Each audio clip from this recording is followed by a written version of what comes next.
Hi welcome to my channel Sumathi Munis vlog. Office போகிறவங்களுக்கு டக்குன்னு ஒரு காலை உணவு எப்படி செய்யலான்னு பார்க்கலாம் வாங்க. காலையில் டக்குன்னு எந்திரிச்சு ஒரு பிரேக்ஃபாஸ்ட் எப்படி செய்யலான்னு பார்க்கலாம். 10 நிமிஷத்தில் ரெடி பண்ணிடலாம்.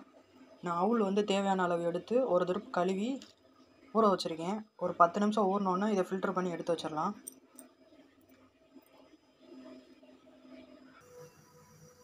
கடாய் சூடானதும் ஒரு 2 டேபிள் ஸ்பூன் எண்ணெய் ஊற்றி காஞ்சதும் ஒரு ஸ்பூன் கடுகு போட்டுக்கலாம். கடுகு நல்லா வெடிக்கட்டும். கடுகு வெடிச்சிருச்சு. ஒரு ரெண்டு நீளமான பச்சை மிளகா பொடி பொடியாக கட் பண்ணி வச்சுருக்கேன், அதையும் போட்டுக்கலாம். பச்சை மிளகா நல்லா பொரிஞ்சிருச்சு. ஒரு பெரிய வெங்காயம் பொடி பொடியாக கட் பண்ணி அதையும் அதில் போட்டுடலாம். நல்லா வதக்கி விட்ருங்க. நல்லா வதக்கி விடுங்க. கோல்டன் ப்ரௌன் ஆகக்கூடாது, சும்மா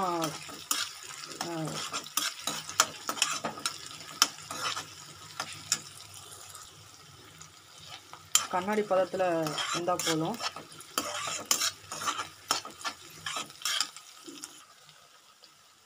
வெங்காயம் நல்லா வதங்கிருச்சு. ஒரு கை நடக்கடலை, அதை நல்லா தொலி எடுத்து க்ளீன் பண்ணி வச்சுருக்கேன், அதையும் இதில் போட்டுருங்க. அதுவும் நல்லா எண்ணெயில் கொஞ்சம் வேகட்டும்.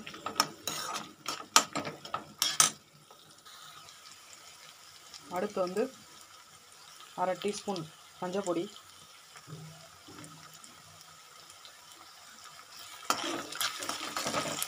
அதையும் நல்லா கொஞ்சம் கலந்து விட்ருங்க. அடுத்து கொஞ்சோண்டு பெருங்காயம்,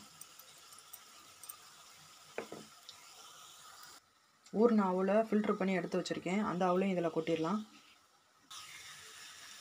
போட்டுட்டேன். அடுத்து தேவையான அளவு உப்பு போட்டுக்கலாம்.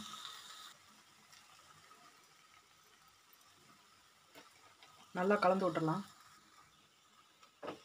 ஒன்று போல் கலந்து விட்டுடலாம்.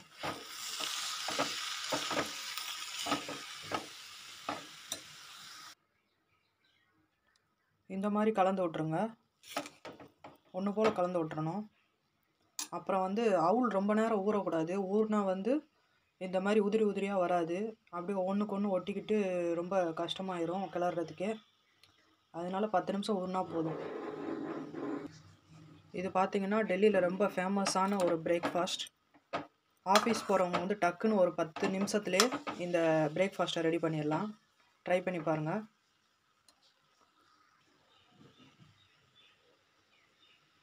கொஞ்சமாக அந்த கொத்தமல்லி இலை போட்டு இறக்கிருங்க, அவ்வளோதான். ட்ரை பண்ணி பாருங்கள். இந்த வீடியோ பிடிச்சிருந்துச்சுன்னா லைக் பண்ணுங்கள், ஷேர் பண்ணுங்கள், சப்ஸ்கிரைப் பண்ணுங்கள். தேங்க்யூ ஃபார் வாட்சிங். Bye bye. அடுத்த வீடியோவில் பார்க்கலாம்.